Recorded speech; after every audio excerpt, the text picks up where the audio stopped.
The baseball sailed through the crisp autumn air, arching gracefully before dropping just short of the outfield fence. Ethan Parker winced as he watched his son Tyler miss the catch entirely, the 10-year-old tumbling dramatically onto the grass as if he'd been shot rather than simply missed a fly ball. This was their third practice of the week, and they weren't making much progress. "It's okay, buddy," Ethan called out, jogging toward the outfield where his son lay sprawled like a fallen soldier. "Remember what we talked about with keeping your eye on the ball?" Tyler groaned, rolling onto his back and staring up at the cloudy sky. "Dad, I'm never going to be good at this. Can't I just quit?" Ethan reached his son and extended a hand, pulling the boy to his feet. At 34, Ethan's own baseball dreams were long behind him, but he jumped at the chance to coach his son's little league team when the previous coach relocated. The Pinewood Pirates weren't exactly championship material, but that wasn't the point. "We don't quit things just because they're hard," Ethan said, brushing grass from Tyler's uniform. "Besides, you're improving every day." "That's what you always say," Tyler muttered, kicking at the dirt. Ethan ruffled his son's hair. "Because it's true. Now go grab some water. We've got 15 minutes before the rest of the team shows up." As Tyler trudged toward the dugout, Ethan gathered the scattered baseballs. 4 years as a single dad had taught him patience, but there were days when he felt utterly inadequate for the job. Between working full-time as a carpenter, coaching Little League, and trying to maintain their modest rental home, he barely had time to breathe, let alone date or pursue any personal interests. He was dropping the last ball into the equipment bag when he heard car doors slamming. Looking up, he watched a gleaming white Range Rover pull into the parking lot. The vehicle seemed comically out of place among the usual parade of minivans and well-worn sedans that populated the Little League Field's parking area. A woman stepped out, and even from a distance, Ethan could tell she wasn't a regular Pinewood parent. Her posture was too straight, her movements too deliberate. She wore dark sunglasses despite the overcast day, and her caramel-colored hair was pulled back in a sleek ponytail. A boy about Tyler's age climbed out of the passenger side, clutching a brand-new baseball glove that still had the price tag dangling from it. Ethan watched as they approached, the woman scanning the field until her eyes landed on him. She headed in his direction, guiding the reluctant-looking boy alongside her. "Excuse me," she called out, her voice clear and confident. "Are you the coach?" Ethan nodded, wiping his hands on his jeans. "That's me, Ethan Parker." "Claire Wilson," she replied, offering a hand. Her grip was firm, businesslike. "This is my son, Max. We just moved to the area and he's interested in joining the team." Max didn't look particularly interested. In fact, he looked like he'd rather be anywhere else. Ethan knew that look well. He'd seen it on Tyler's face plenty of times. "Nice to meet you both," Ethan said, crouching down to Max's eye level.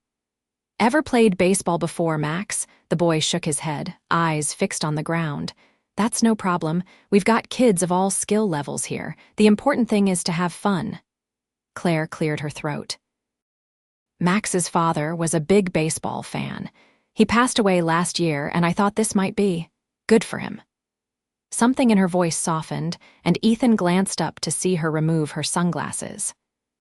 Her eyes were a striking blue-green, and they held a vulnerability that contrasted with her otherwise polished appearance. "I'm sorry to hear that," Ethan said quietly. "Baseball can be healing. It's about more than just the game." "That's what I'm hoping," she replied. "Though I should warn you, I know absolutely nothing about baseball. I've never even been to a game." Ethan's eyebrows rose. "Never been to a baseball game? Well, we'll have to fix that. The Pirates might not be the Yankees, but we have our moments." A small smile tugged at the corner of her mouth. "I'll take your word for it." Tyler jogged back from the dugout, water bottle in hand. "Dad, is it time for practice yet?" He stopped when he noticed Max, curiosity evident on his face. "Tyler, this is Max. He might be joining our team," Ethan explained. "Max, this is my son Tyler." Tyler sized up the newcomer. Do you know how to catch? Max shrugged. Not really. Me neither, Tyler admitted, which made Ethan suppress a laugh. After all their practices, not really was being generous. But my dad's teaching me. He's pretty good. Claire watched the exchange with interest. It sounds like we've come to the right place, then. Ethan felt a small surge of pride at his son's endorsement. Why don't you stick around for today's practice? See if Max enjoys it before making any decisions. Claire checked her watch, a subtle but expensive-looking timepiece that probably cost more than Ethan's monthly rent. I suppose I could stay for a bit. Great, Ethan replied, then turned as more cars began pulling into the lot. Looks like the rest of the team is arriving. Tyler, why don't you show Max where to put his stuff in the dugout? As the boys wandered off, Claire shifted uncomfortably. I should warn you, I'm not exactly dressed for sitting on bleachers. She gestured to her cream-colored slacks and cashmere sweater. Welcome to Little League, Ethan grinned. The first rule is that something always gets stained, but don't worry, the bleachers were pressure-washed last weekend. I did it myself. You pressure-wash the bleachers? She asked, sounding genuinely surprised. Part of the coaching gig. We don't exactly have a large maintenance budget. Claire nodded, a thoughtful expression on her face. I see. As more children and parents arrived, Ethan excused himself to organize the practice. For the next hour, he guided the team through warm-ups, throwing drills, and finally, a mini scrimmage. Throughout it all, he was acutely aware of Claire Wilson watching from the bleachers, her posture gradually relaxing as the practice continued. Max, to everyone's surprise, showed a natural aptitude for batting. His throwing needed work, and he was clearly unsure of the rules, but when Ethan placed a bat in his hands and demonstrated the proper stance, the boy connected with the ball on his third swing, sending it sailing into the outfield. That's it, Max, great hit, Ethan called out as the team erupted in cheers. When practice ended, the parents gathered their tired, dusty children and headed for the parking lot. Ethan was packing up equipment when Claire approached, Max trailing behind her. So, what did you think? Ethan asked, zipping up the ball bag. Max looked at his mother, then back at Ethan. It was fun. I hit the ball. You sure did, Ethan agreed. You've got a natural swing. Claire placed a hand on her son's shoulder. I think we'd like to sign up if that's possible. Absolutely. We practice Tuesdays and Thursdays with games on Saturdays. I can email you the registration forms. That would be great. She pulled out her phone, a sleek, high-end model. What's your email? I'll send you mine. They exchanged information, and Ethan couldn't help but notice that Claire's email address ended with @WilsonGlobalPartners.com. He'd heard of the company everyone in Pinewood had. Wilson Global Partners was the investment firm that had recently purchased several commercial properties downtown, sparking debates about gentrification and the changing character of their small town. You work for Wilson Global? He asked casually. A flicker of something hesitation perhaps crossed her face. Yes, in the marketing department. Ethan nodded, not pressing further. It explained the Range Rover and the designer clothes. Well, we're glad to have Max on the team. Tyler seemed to hit it off with him. As if summoned, Tyler bounded up, still full of energy despite the hour of practice. Dad, can Max come over sometime? I want to show him my baseball card collection. Before Ethan could respond with his usual gentle reminder about not inviting people over without checking first, Claire answered. That sounds lovely. Maybe we could arrange something for this weekend. That would be great, Ethan found himself saying, even as a part of his brain panicked at the thought of this clearly wealthy woman seeing their modest home. How about Saturday after the game? I usually make pizza for lunch. Homemade pizza? Claire asked, that same surprise in her voice. Is there any other kind? Ethan replied with a wink. For a moment, Claire's polished exterior cracked, and she laughed, a genuine, warm sound that transformed her face. I wouldn't know. My culinary skills begin and end with dialing for takeout. Then you're in for a treat. Parker Pizza is famous in certain very small circles. As they parted ways, Ethan watched Claire and Max walk back to their Range Rover, an odd feeling settling in his chest. There was something about Claire Wilson, something beyond her obvious beauty, and the mystery of what brought her to their small-town little league field. Something that made him think about how long it had been since he'd considered dating again. But women like Claire didn't date men like him. That was just a fact of life, as immutable as the rules of baseball. "Dad, come on," Tyler called from their aging Subaru. "We're going to miss the beginning of the movie." Ethan shook his head, clearing his thoughts. "Coming, buddy." He called back, hoisting the equipment bags over his shoulder and heading toward his son, leaving thoughts of Claire Wilson behind at least for now.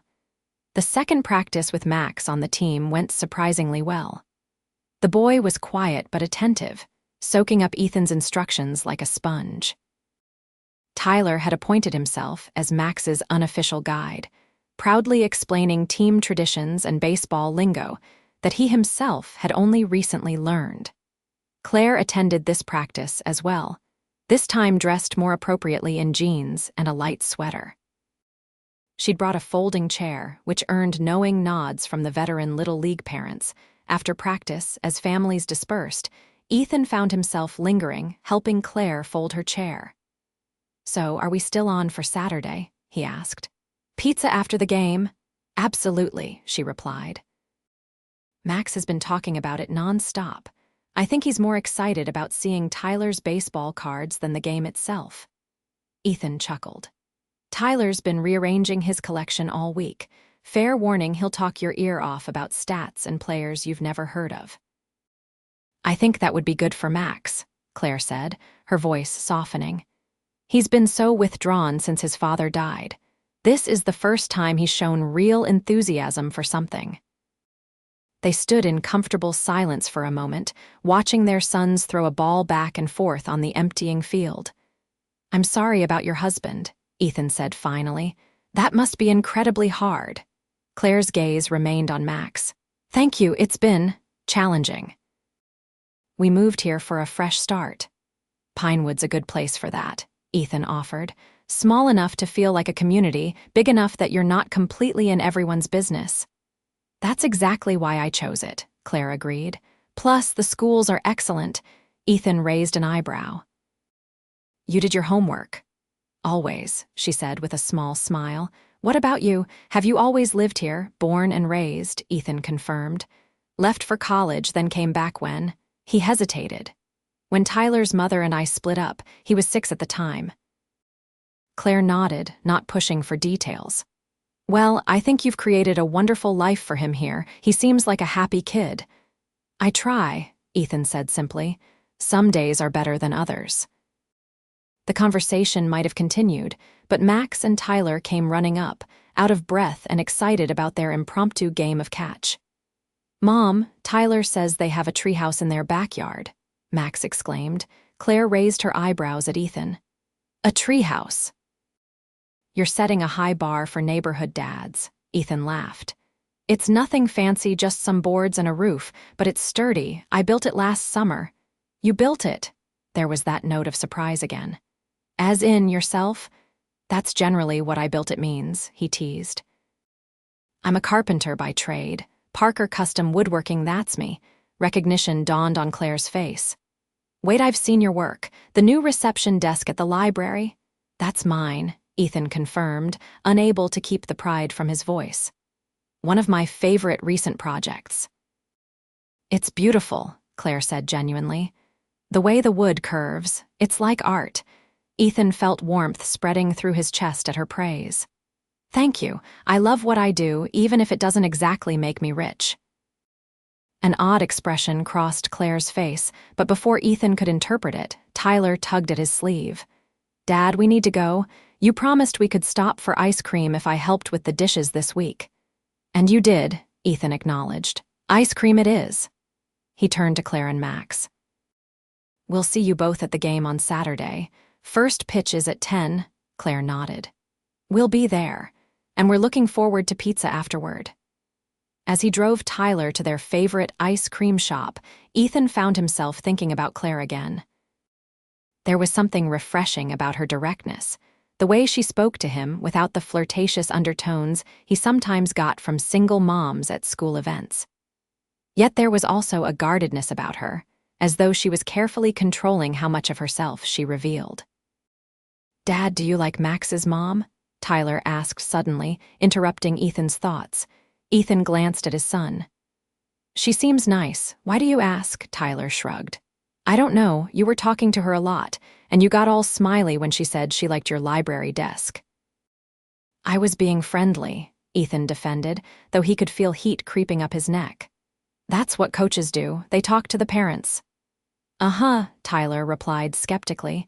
"You don't talk to Mrs. Hernandez that much, and she brings cookies to every practice." "That's different," Ethan said, pulling into the ice cream shop's parking lot. "Mrs. Hernandez isn't new to the team, and cookies are not a valid comparison point."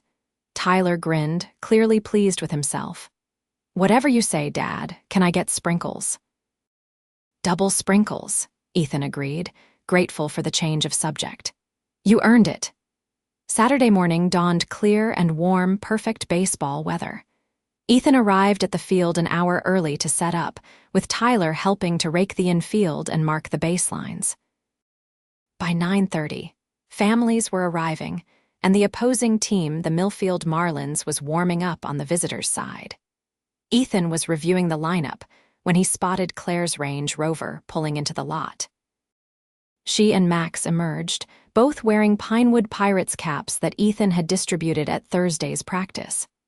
The sight of Claire in the team cap, her ponytail threaded through the back, brought an unexpected smile to his face.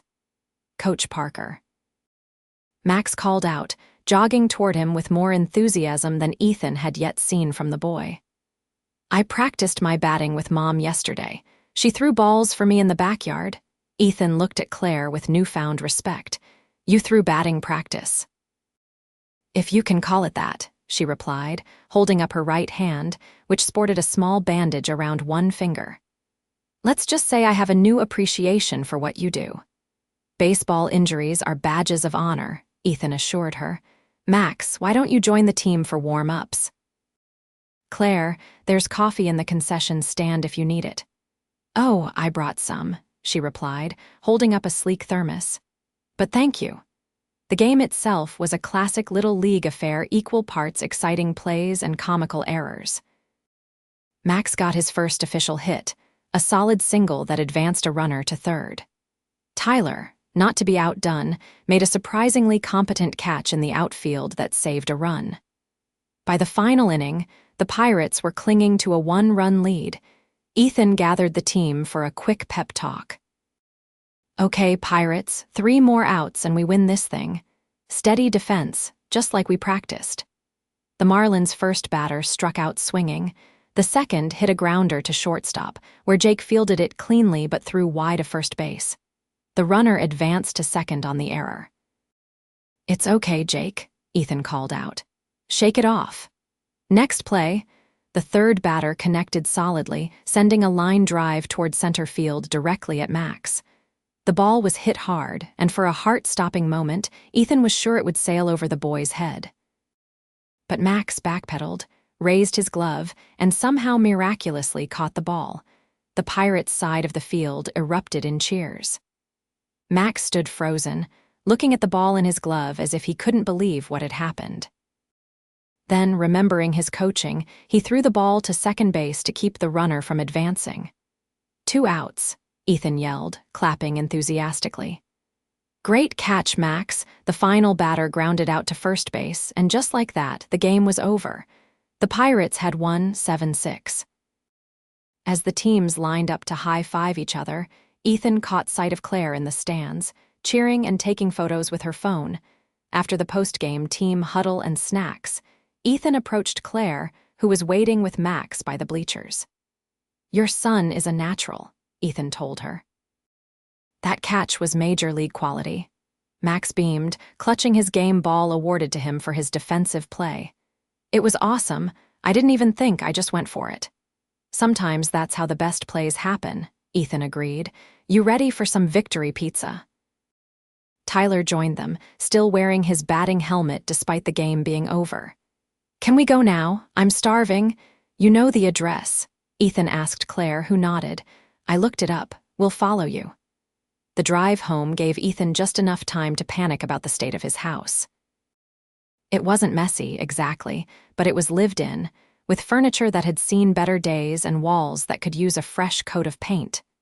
What would Claire think? Would she judge them for their modest lifestyle? There was no time to worry about it now. They pulled into the driveway of their small ranch-style home, with Claire's Range Rover close behind. "Remember your manners," Ethan reminded Tyler as they got out of the car. "And maybe give your room a quick once-over before you show Max your baseball cards." "Already did it this morning," Tyler replied, surprising Ethan. His son wasn't usually so proactive about tidying up. Claire and Max joined them at the front door. "This is lovely," Claire commented, taking in the well-maintained front yard with its small flower garden.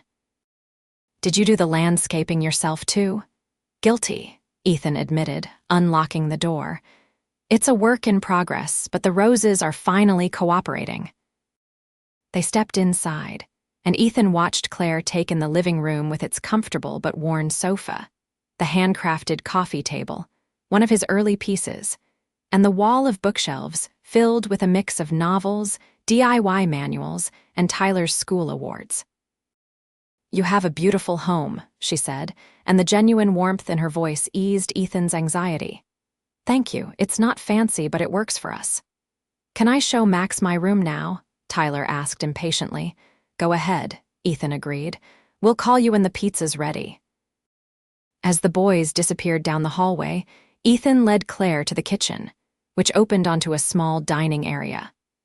Like the rest of the house, it was modest but warm, with honey-colored cabinets and a butcher-block island that Ethan had built himself. "This is gorgeous," Claire said, running her hand along the island's edge. "Your work." "One of my first big projects after we moved in," Ethan confirmed. "The original kitchen was straight out of 1975 avocado green appliances and all. I can't even imagine," Claire laughed. "I'm impressed." "You've created such a warm space here." Ethan felt himself relax as he began gathering ingredients for the pizza dough. "Can I get you something to drink? I've got beer, wine, soda, water." "Wine would be lovely, if you're having some." Ethan nodded toward the refrigerator. "There's an open bottle of red on the counter. Help yourself. Glasses are in the cabinet above." Claire poured them each a glass while Ethan measured flour into a bowl. They fell into easy conversation as he prepared the dough, discussing the game, their son's budding friendship, and life in Pinewood. "So, marketing at Wilson Global Partners," Ethan said eventually. "That sounds impressive. How long have you been with them?" Claire took a sip of her wine before answering. "A few years now. It's challenging work." "I bet. They're making quite an impact on Pinewood. Not everyone's happy about the downtown developments." "I know," Claire acknowledged. "Change is difficult." "But I believe the company's intentions are good." Ethan shrugged. "Time will tell, I suppose. My workshop is on the edge of the development area. So far, they've left us small business owners alone, but there's always that worry." Claire seemed about to say something, then changed the subject. "How long have you been a carpenter?" "Professionally, about 12 years, but I've been building things since I was a kid. My grandfather taught me." "And you enjoy it?" Ethan paused in his kneading of the dough. "I love it." There's something deeply satisfying about creating something tangible, something that will last. Each piece of wood has its own character, its own story. My job is just to help tell that story. Claire watched him, a soft expression on her face. "That's beautiful." Not many people speak about their work with such passion. "What about you?" Ethan asked. "Is marketing your passion?" A shadow crossed her face. "It's complicated, but I'm good at it." Before Ethan could probe further, the boys thundered back into the kitchen, Tyler excitedly explaining the rarity of some baseball card while Max listened intently. "Pizza time?" Tyler asked hopefully. "Almost," Ethan replied, setting the dough aside to rise. "How about you two set the table while the dough rests?" Then we can all help top the pizzas. The meal preparation turned into a family activity, with Claire proving surprisingly adept at chopping vegetables while the boys debated the merits of various toppings. By the time they sat down to eat, the kitchen was warm and fragrant with the smell of fresh pizza, and the conversation flowed as easily as if they'd known each other for years rather than days. "This is incredible," Claire said after her first bite. "I had no idea homemade pizza could taste this good. Dad makes the best food," Tyler declared proudly. "He even makes my lunch for school every day with notes inside." Claire raised an eyebrow at Ethan. "Notes? Just silly stuff," Ethan said, feeling slightly embarrassed. "Jokes, mostly. Or little reminders." "That's really sweet," Claire said softly. After lunch, the boys disappeared again, this time to explore the backyard treehouse. Ethan and Claire moved to the porch, where they could keep an eye on them while continuing their conversation. "Can I ask you something personal?" Claire said after a comfortable silence. "Sure," Ethan replied, curious. "Tyler mentioned his mother earlier. Is she still in the picture?" Ethan took a breath. It wasn't a question he enjoyed answering, but it was a fair one. "Not really. She lives in California now, has a new family. She calls Tyler on his birthday and sometimes at Christmas, but that's about it." Claire's expression softened with empathy. "That must be hard for him, and for you." "It was for a while," Ethan admitted. "But we've found our rhythm. Tyler's a resilient kid. And honestly, I'm grateful for every day I get to be his dad, even the hard ones." Claire smiled, a genuine, warm expression that reached her eyes. "That's evident in everything you do. He's lucky to have you." "What about Max's dad?" Ethan asked gently. "You mentioned he passed away last year." Claire's gaze drifted to the boys, who were now climbing the ladder to the treehouse. "Car accident, it was. Sudden. One day we were a normal family and the next." She shook her head. "Max took it hard. We both did. That's part of why we moved here, too many memories in Boston." "I'm so sorry," Ethan said, resisting the urge to reach for her hand. "That kind of loss, I can't even imagine." "You adapt because you have to," Claire replied simply. "For your child, if nothing else." They watched the boys playing in comfortable silence, the afternoon sun casting long shadows across the yard. There was something wonderfully ordinary about the moment, two parents watching their children, sharing the unique understanding that came with single parenthood. "Thank you for today," Claire said finally. "This is the most relaxed I've seen Max in months." "Anytime," Ethan replied, and he meant it. "You're both welcome here whenever you want." As the day wound down and Claire prepared to leave, she hesitated at the door. "Would you like to have dinner sometime? Just the adults?" The question caught Ethan off guard. "You mean like a date?" Claire smiled. "Yes, Ethan, like a date."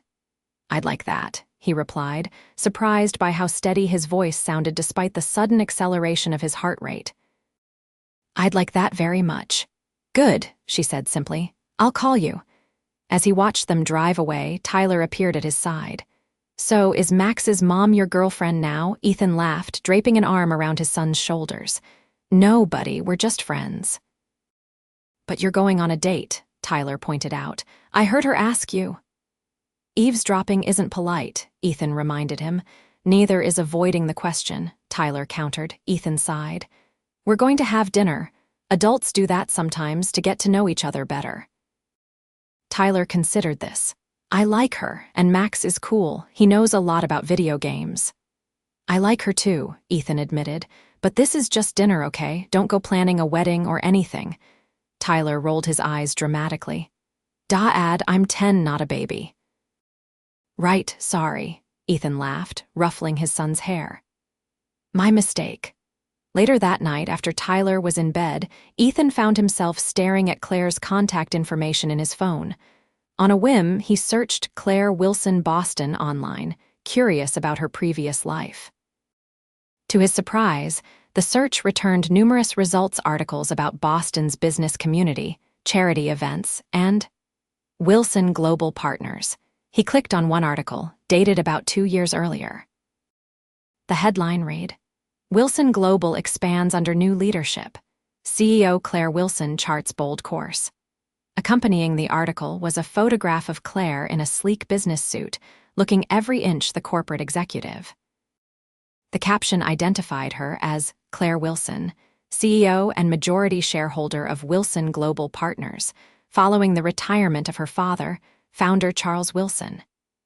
Ethan stared at the screen in disbelief.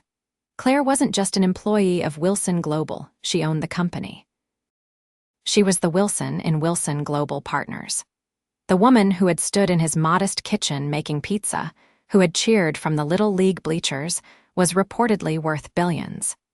And she had deliberately led him to believe she was simply a marketing employee. Ethan closed the browser, feeling a strange mix of emotions. Why would she hide something like that? What else wasn't she telling him? And most importantly, what would happen when he confronted her about it? Claire Wilson stared at her laptop screen, the quarterly reports from Wilson Global blurring before her eyes. After a long day of video conferences and strategic planning meetings conducted from her home office, she should have been focused on the company's financial projections. Instead, her thoughts kept drifting to Saturday's baseball game and the unexpectedly pleasant afternoon at Ethan's house. There had been something so refreshing about the easy comfort of his home, nothing like the sterile penthouse in Boston she'd shared with her late husband, Richard, or even the large house she'd purchased in Pinewood's most exclusive neighborhood. Ethan's place felt lived in, personal, with every corner reflecting the personalities of its inhabitants. Her phone buzzed with a text message.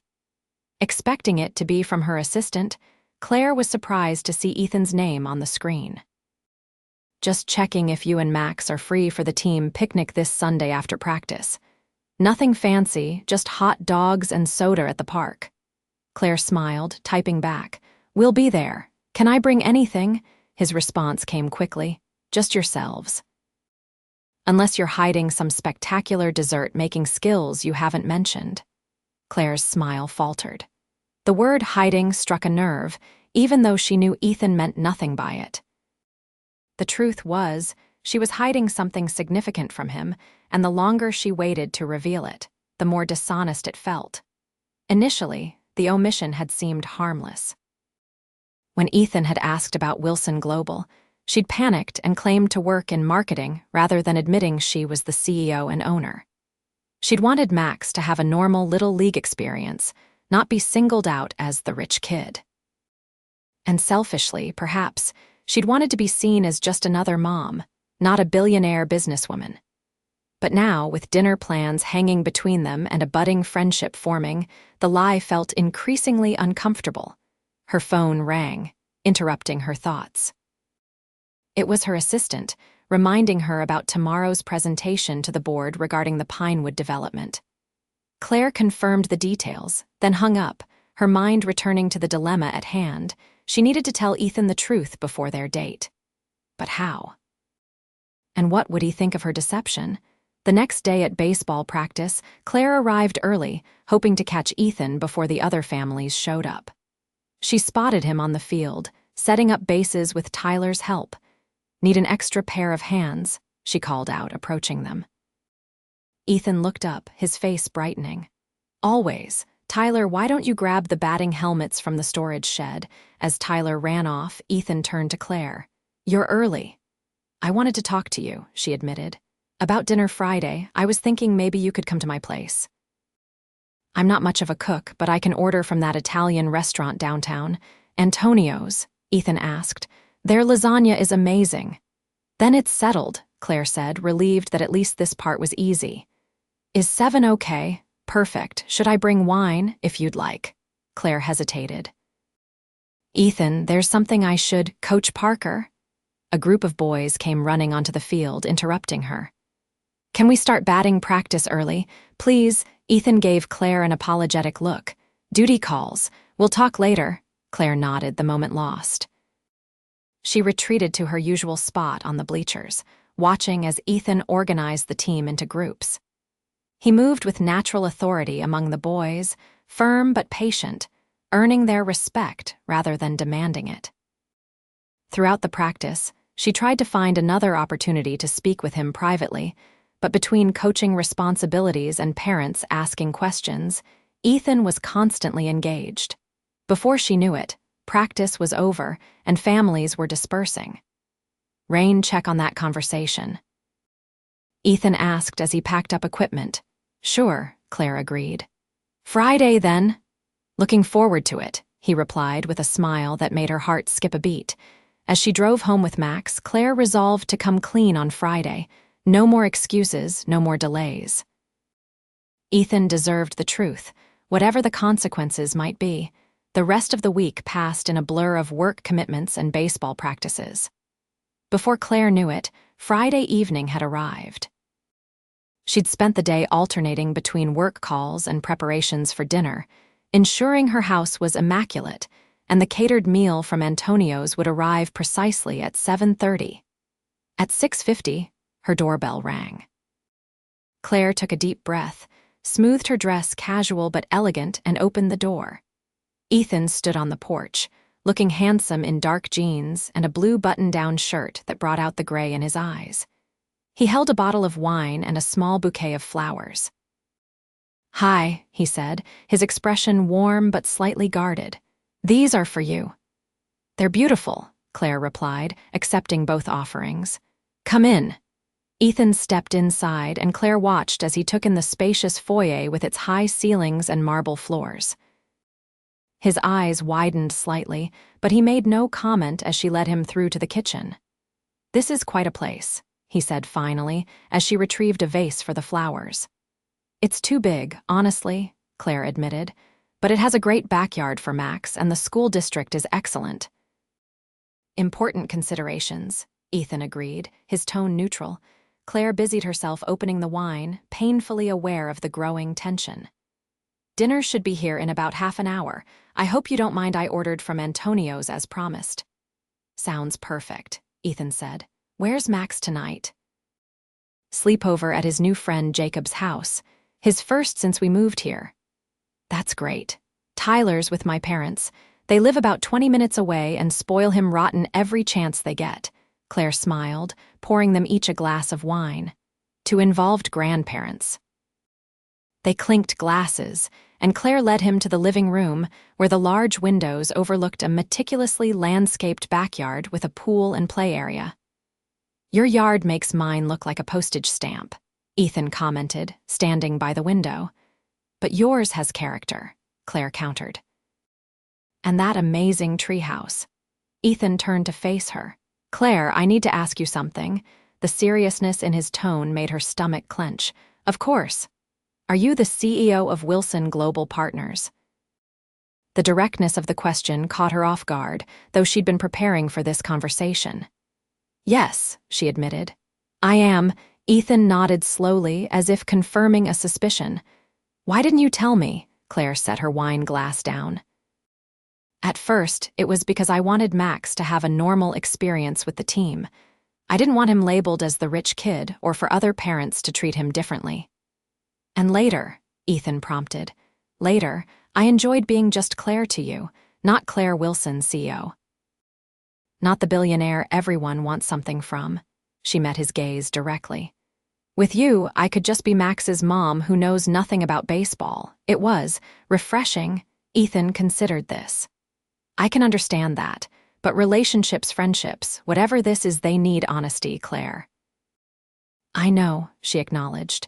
"And I was going to tell you tonight, that's partly why I invited you here, so you could see the whole picture." She gestured around them. "This is my life, Ethan, the big house, the corporate responsibilities, but it's not who I am, not entirely." "Who are you, then?" he asked quietly. Claire took a deep breath. "I'm a widow trying to raise my son well. I'm a CEO because my father built the company and groomed me to take over, and I'm good at it. But most days, I'd rather be throwing baseballs in the backyard with Max, even if I'm terrible at it." She paused. "And lately, I've been a woman who looks forward to little league practices because I get to see a certain coach who makes me laugh and treats me like a normal person." Something in Ethan's expression softened. "I appreciate your honesty now, even if it was delayed." "Are you angry?" Claire asked. Ethan considered the question. Not angry, confused maybe, a little hurt that you didn't trust me with the truth. It wasn't about trust, Claire assured him. It was about fear, I suppose, fear that things would change if you knew. Things like what? The way you look at me, Claire admitted. The way we talk to each other. In my experience, once people know about the money, they change. They want something, or they assume things about me, or they're intimidated. Ethan was quiet for a long moment. I won't pretend it doesn't change things, Claire. It does. Your company is literally reshaping my town, including the area where my business is located. That's significant. I know, Claire said, and I should have been upfront about that. But for what it's worth, I've been reviewing the Pinewood development plans personally. We're committed to preserving the character of the downtown area and supporting local businesses. That's good to hear, Ethan replied, but that's CEO Claire talking. I'm having dinner with Max's mom, Claire, remember? Despite her anxiety, Claire smiled. Right, sorry. So Max's mom, Claire, Ethan continued, his expression warming. Tell me about this backyard baseball you mentioned. Any improvement in your throwing arm? The tension between them eased as Claire launched into a self-deprecating story about her attempts to help Max practice at home. By the time dinner arrived, they were laughing together again, the initial awkwardness dissipating. Over lasagna and salad, they continued their conversation, delving into their histories, their children, their hopes for the future. Ethan shared stories of building his carpentry business from scratch, of the lean years after his divorce, and of his dream to eventually open a woodworking school for at-risk youth. That's incredible, Claire said sincerely. Have you looked into what it would take to make that happen? Space, mainly, Ethan replied. And funding for equipment. It's a someday dream, not a next-year plan. Claire nodded, filing the information away. The best dreams are worth waiting for. As the evening wound down, they moved back to the living room with coffee. Claire felt a comfortable warmth that had nothing to do with the beverage and everything to do with the man sitting beside her. Thank you for tonight, Ethan said. For dinner, and for your honesty? Even if it was belated, Claire asked. Even then, he confirmed. We all have our reasons for the walls we build. What are yours? Claire asked, genuinely curious. Ethan considered the question.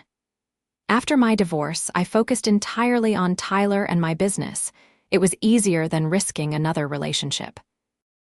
And if I'm being honest, I've avoided dating women I perceived as out of my league, too sophisticated, too wealthy, too anything.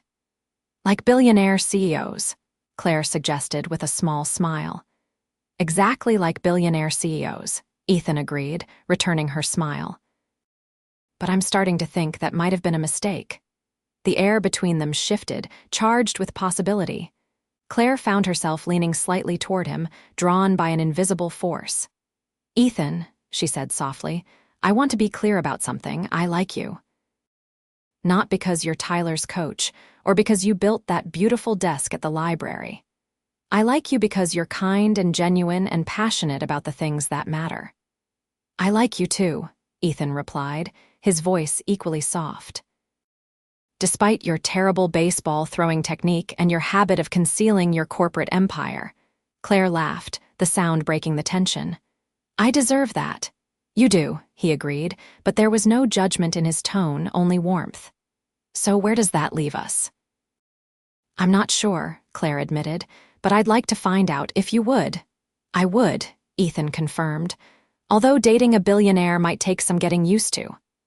I promise I'm very low maintenance, Claire assured him, most days anyway. I find that hard to believe, Ethan teased, glancing meaningfully around the luxurious living room. Okay, perhaps low maintenance is stretching it, Claire conceded, but I'm working on it. Baseball is very grounding. It is, Ethan agreed. Speaking of which, we have a game tomorrow. Will you be there? Wouldn't miss it, Claire promised. Max has been practicing his catching all week. As the evening drew to a close, Ethan stood to leave. At the door, he paused, looking down at Claire with an expression that made her heart race. May I? He asked, his intention clear. Claire nodded, and Ethan leaned down, pressing a gentle kiss to her lips. It was brief but perfect, a promise of possibilities to come. "Good night, Claire Wilson," he said as he pulled away. "CEO, baseball mom, and terrible pitcher," Claire laughed. "Good night, Ethan Parker. Carpenter, coach, and maker of excellent pizza." As she watched him drive away, Claire felt lighter than she had in years. The truth was out, and Ethan was still here, still looking at her with that warm gaze that saw beyond her wealth to the woman beneath. For the first time since Richard's death, Claire allowed herself to imagine a future that included not just her son and her company, but someone else, someone who valued her for who she was, not what she owned. The Pirates won their Saturday game by a single run, with Max making another impressive catch and Tyler scoring the winning run on a wild pitch. The victory was made sweeter by the subtle shift in Claire and Ethan's relationship, small touches as they passed each other, shared glances across the field, and the warm smile Ethan reserved just for her. After the game, as families gathered for the team picnic, Claire found herself surrounded by other parents, drawn into conversations about school fundraisers and summer vacation plans. To her surprise, no one treated her differently. Either they didn't know about her position at Wilson Global, or they simply didn't care. Ethan approached, carrying 2 hot dogs. "Ketchup, mustard, and relish as requested. Don't tell anyone, but I saved the best ones for you." "My hero," Claire said, accepting the food with a smile. "Have you seen the boys? Last I saw, they were organizing some kind of water balloon battle by the creek. I've warned Tyler about staying dry, but—" Ethan shrugged helplessly. "Boys will be boys," Claire completed the thought. "I packed extra clothes for Max, just in case." "Always prepared," Ethan noted approvingly. "A CEO thing," "A mom thing," Claire corrected. "Though board meetings and Little League games do require similar levels of strategic planning." Ethan laughed, then lowered his voice. "So, I was thinking, the boys seem to be getting along really well." "They do," Claire agreed. "Max talks about Tyler constantly." "Tyler's the same way about Max," Ethan said. "Which got me thinking, maybe we should do something together. All 4 of us, I mean. The aquarium in Millfield is supposed to be amazing. Tyler's been begging to go." "Max would love that," Claire replied, warmth spreading through her at the thought of spending more time together as what? Not quite a family, but perhaps the beginnings of one. "Great," Ethan said. "How about next weekend?" "It's a date," Claire confirmed, then clarified. "Well, a family date. Not that we're a family. I mean, I know what you mean," Ethan assured her, amusement dancing in his eyes. "And for the record, I'm looking forward to our non-family family date." Their planning was interrupted by the arrival of 2 soaking wet boys, giggling and shoving each other playfully.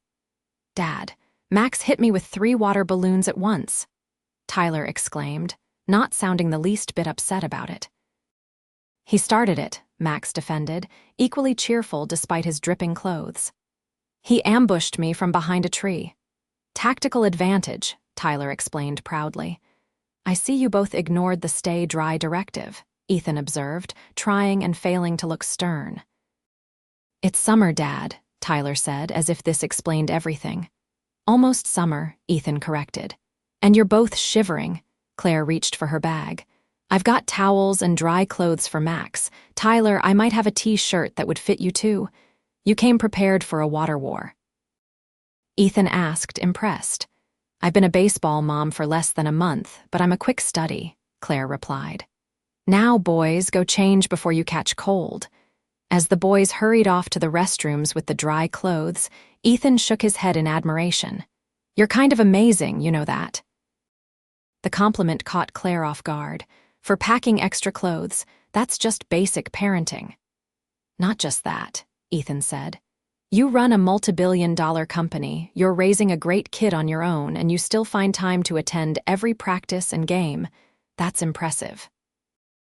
"I could say the same about you," Claire countered. "Single dad, business owner, volunteer coach, and you still make homemade pizza?" "We make quite a team," Ethan observed. "We do, don't we?" Claire agreed softly. Their eyes met, and in that moment, surrounded by Little League families on a sunny Saturday afternoon, Claire felt more at home than she had in years.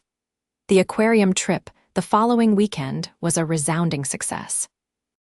The boys raced from exhibit to exhibit, their excitement contagious as they pressed their faces against the glass to watch sharks glide by or giggled at the antics of playful otters. Ethan and Claire followed at a more leisurely pace, hands occasionally brushing, sharing observations and laughter. "Look at that one, Dad," Tyler called, pointing to a particularly massive grouper lurking in a recreated reef habitat. "It's almost as big as Mr. Peterson's truck." "Not quite," Ethan laughed, "but close." "Mom, can we get a fish tank?" Max asked, turning to Claire with hopeful eyes. "We'll see," Claire replied, the universal parent response. "They require a lot of care." "I could take care of it," Max insisted. "Tyler says he has a goldfish named Slugger, who is currently on his third life," Ethan whispered to Claire. "I've made midnight runs to the pet store twice already." Claire suppressed a laugh. "Parenting adventures, the best kind," Ethan agreed, his hand finding hers and squeezing gently. After exploring the entire aquarium, they had lunch at the cafe overlooking the seal exhibit, then visited the gift shop, where, despite Claire's protests, Ethan insisted on buying the boys matching shark hoodies. "You don't have to do that," Claire said quietly as the boys excitedly tried on their new merchandise. "I want to," Ethan replied simply. "Besides, Tyler's been saving his allowance for weeks for that shark book he's holding. The hoodie is my treat." Claire nodded, understanding the pride that came with providing for one's child, regardless of financial circumstances. It was one of the many things she admired about Ethan, his unwavering commitment to Tyler's happiness and well-being, his determination to give his son the best life possible with the resources he had. As they left the aquarium, the boys walking ahead in their matching hoodies, Claire felt Ethan's hand slip into hers again. This time, neither of them let go. The weeks that followed settled into a comfortable rhythm. Baseball practices and games on Tuesdays, Thursdays, and Saturdays. Family dinners at Ethan's house, where Claire gradually learned to make simple dishes under his patient tutelage. Movie nights with the boys, board games, weekend adventures exploring parks and museums. Through it all, Claire and Ethan's relationship deepened. They found moments for themselves: coffee after dropping the boys at school, late-night conversations after the children were asleep, occasional dinner dates when grandparents or friends provided childcare. Their first real argument came in late June, nearly 2 months into their relationship. Claire had been reviewing development plans for downtown Pinewood when she noticed that one proposal involved purchasing the building where Ethan's workshop was located.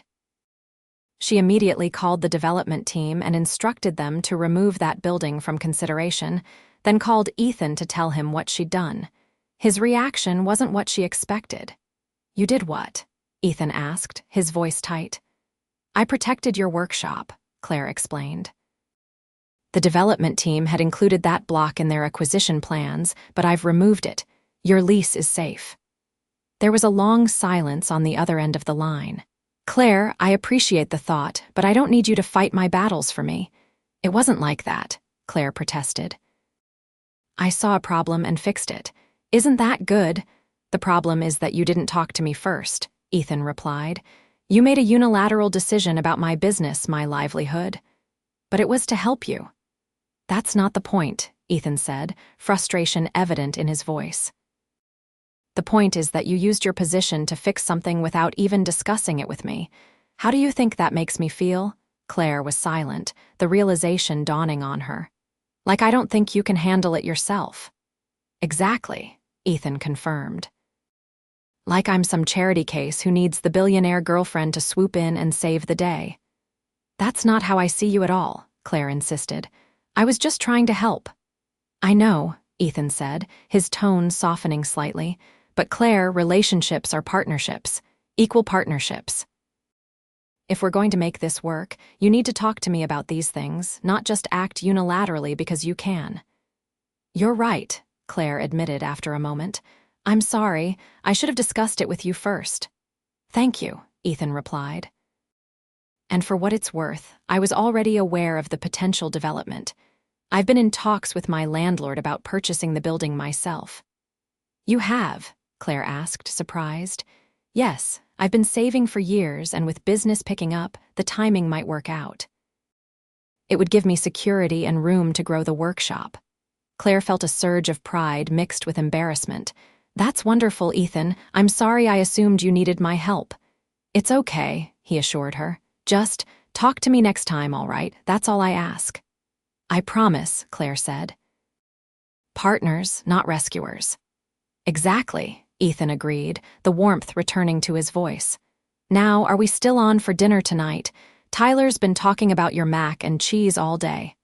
Absolutely, Claire confirmed, relieved that the tension had dissipated.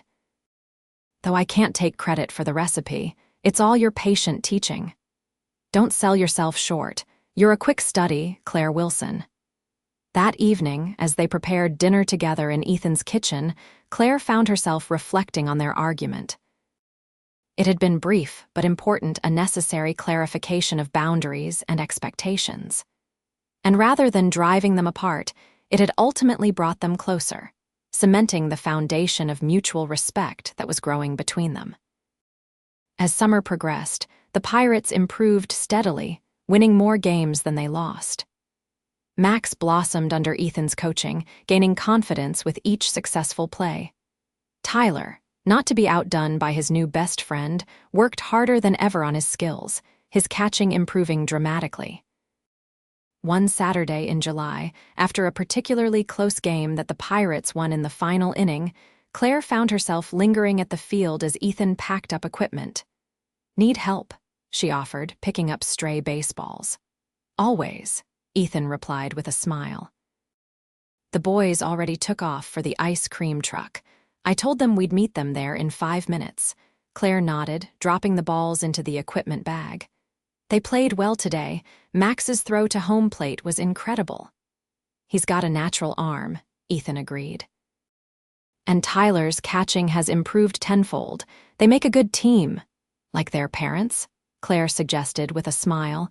Ethan straightened, regarding her with a warmth that made her heart skip.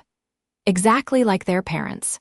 He stepped closer, brushing a strand of hair from her face. You know, I never thought I'd be dating the wealthiest person in Pinewood. And I never thought I'd be dating a little league coach who makes me laugh more in one day than I laughed in a year before meeting him, Claire countered. Is that a compliment? Ethan teased. The highest, Claire confirmed. He leaned in, kissing her softly. Claire melted into the kiss, still amazed at how right it felt to be with him, how naturally they had found their rhythm together. Mom, Dad, are you coming for ice cream or what? Max's voice broke them apart. The boys stood at the edge of the field, watching them with identical expressions of impatience and mild disgust at the public display of affection. We're coming, Claire called back, laughing at their timing. Duty calls, Ethan said, zipping up the equipment bag. But this conversation isn't over. I should hope not, Claire replied with a meaningful look that promised more to come. That evening, after the boys had been dropped off at Ethan's parents' house for a sleepover, Claire and Ethan found themselves alone at her house, sharing a bottle of wine on the back patio. I've been thinking, Ethan said, breaking a comfortable silence.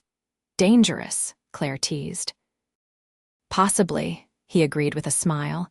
It's about the woodworking school I mentioned my someday dream. Claire set down her wine glass. Tell me more. I've been looking at properties, just casually. There's an old warehouse on Maple Street that would be perfect high ceilings, good natural light, central location. It needs work, but the bones are good.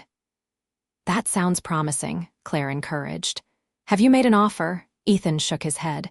It's out of my price range, even with my savings.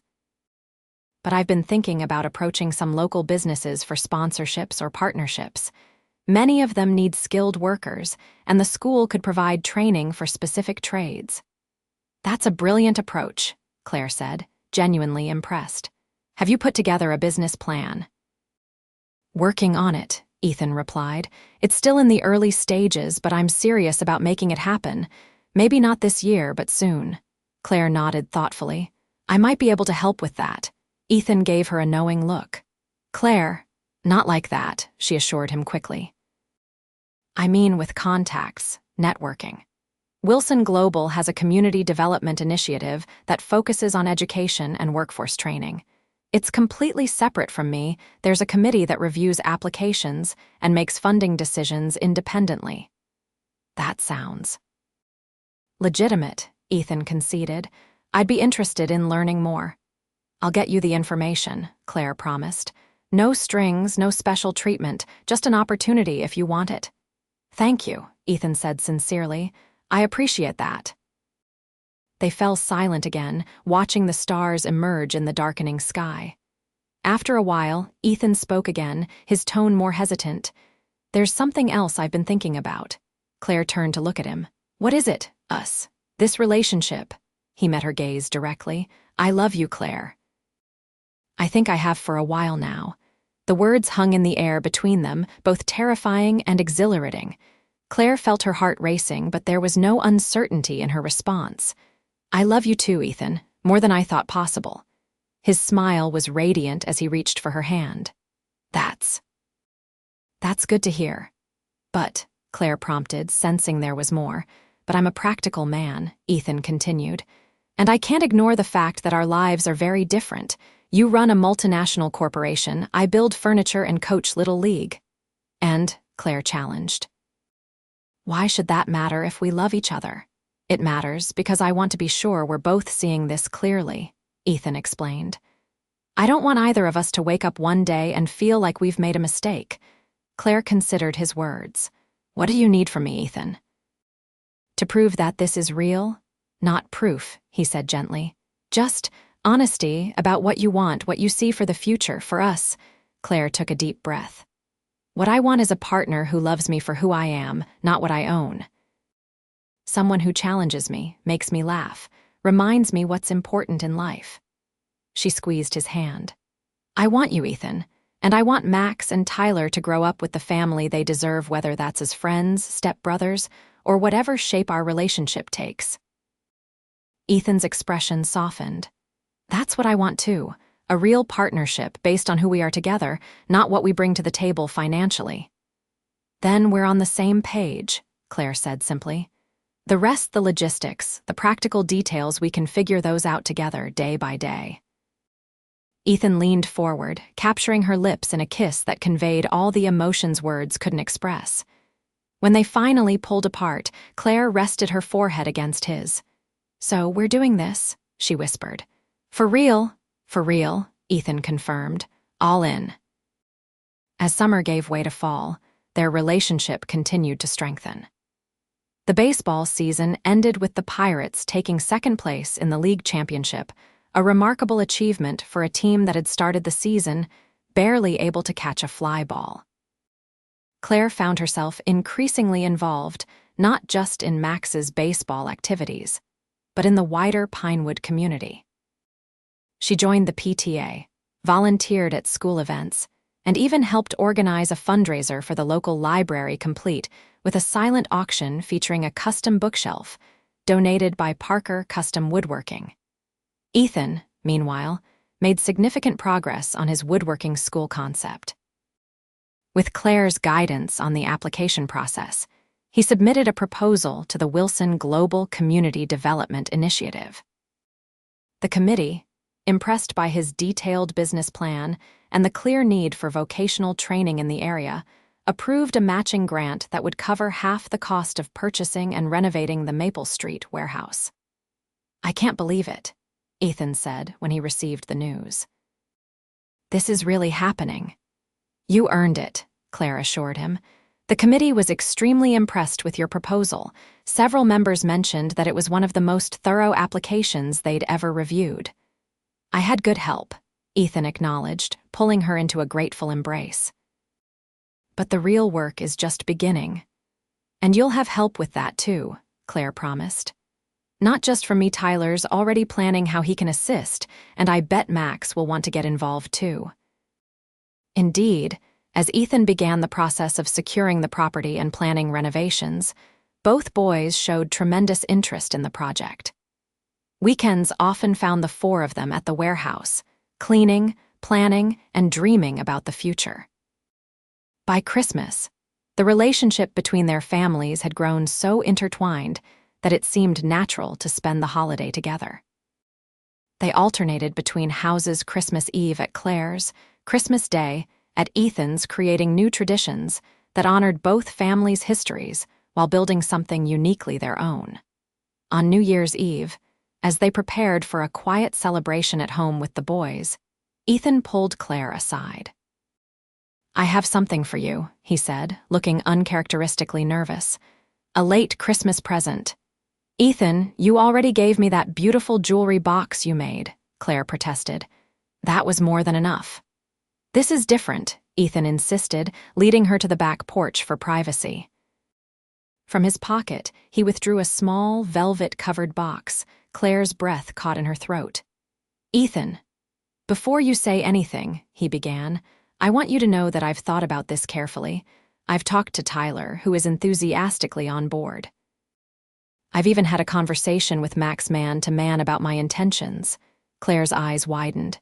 "You spoke to Max?" "I did," Ethan confirmed. "He said, and I quote, 'It's about time, Coach Parker.'" Claire laughed, even as tears formed in her eyes. "He's not wrong." Ethan opened the box, revealing a simple but elegant diamond ring. "Claire Wilson, I love you. I love your brilliance, your kindness, your dedication to Max, the way you've embraced Tyler as if he were your own. I love that you try so hard at baseball even though you're terrible at it." "Hey," Claire protested through her tears. "And I love that you've never once made me feel like less because I don't have what you have financially," Ethan continued. "Instead, you've shown me that what we have together, this partnership, this family we're building, is worth more than any amount of money." He dropped to one knee, holding the ring up to her. "Will you marry me, Claire? Will you make our family official?" "Yes," Claire replied without hesitation, her voice thick with emotion. "Yes, Ethan, I will marry you." As he slipped the ring onto her finger, Claire couldn't help but note its perfect fit. "It's beautiful." "I had help picking it out," Ethan admitted. "Your assistant has excellent taste." Claire laughed through her tears. "You involved Monica?" "I wanted to get it right," Ethan explained. "And I figured she would know your style better than anyone." "It's perfect," Claire assured him, admiring the way the diamond caught the light. "You're perfect." "Hardly," Ethan chuckled, rising to his feet. "But we're perfect together, that's what matters." From inside the house came the sound of excited voices, the boys, undoubtedly wondering where they'd disappeared to. "Should we tell them now?" Claire asked. "I think they're expecting it," Ethan replied with a grin. "But yes, let's make it official." Hand in hand, they returned inside to share their news. The boys' reactions were predictably enthusiastic high fives, hugs, and immediate questions about logistics. "Will we live in this house or Dad's?" Tyler wanted to know. "Can I be the ring bearer?" Max asked. Jacob was a ring bearer at his aunt's wedding, and he got to wear a tuxedo. "We'll figure out all the details together," Ethan promised. "As a family." Later that night, after the boys had finally gone to sleep and the house was quiet, Claire and Ethan sat together on the couch, watching the flames dance in the fireplace. "Are you happy?" Ethan asked, his arm around her shoulders. Claire looked up at him, this man who had entered her life so unexpectedly and changed it so completely. "Happier than I've ever been," she replied honestly. "You?" "Same," Ethan said simply, "though I'm still trying to wrap my head around the fact that I'm engaged to a billionaire." Claire laughed. "And I'm engaged to a little league coach with a mean pizza recipe. Life is full of surprises." "The best kind," Ethan agreed, pressing a kiss to her temple. As midnight approached and a new year beckoned, Claire reflected on the journey that had brought them here. From a chance meeting at a baseball field to this moment of perfect contentment, their path had been unexpected but undeniably right. She thought of Max, who had found not only a sport he loved but a second father and brother in Ethan and Tyler. She thought of her company, which continued to thrive even as she'd learned to delegate more and prioritize her family. And she thought of Ethan, who had shown her that true wealth had nothing to do with money and everything to do with love. Penny for your thoughts. Ethan asked, breaking her reverie. I was just thinking about how lucky I am, Claire replied. How close I came to missing all of this because I was afraid to be honest about who I was. We found our way, Ethan reminded her. That's what matters. As the clock struck midnight and they shared a kiss to welcome the new year, Claire knew with absolute certainty that they had indeed found their way not just to each other, but to the life they were meant to share. Epilogue: 5 years later, the crack of a bat connecting with a ball echoed across the field, followed by cheers from the bleachers. Claire jumped to her feet, clapping enthusiastically as Max rounded first base and headed for second. That's it, Max. Keep going. She called out, her voice joining the chorus of supportive parents. Beside her, Ethan balanced their 2-year-old daughter, Lily, on his hip while keeping an eye on the game. He's got a shot at third if the outfielder doesn't hurry.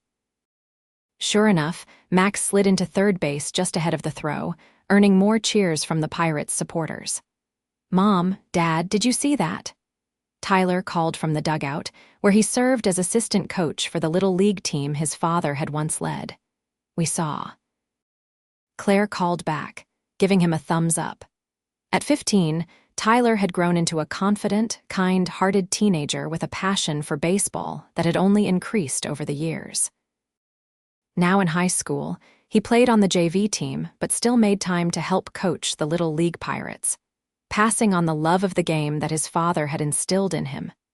Max, at 15 as well, had developed into a talented player with dreams of playing in college. The once shy boy who'd barely known how to hold a bat now captained his high school freshman team, with Tyler as his closest friend and biggest supporter. Mama, baseball? Lily said excitedly, pointing to the field with a chubby finger.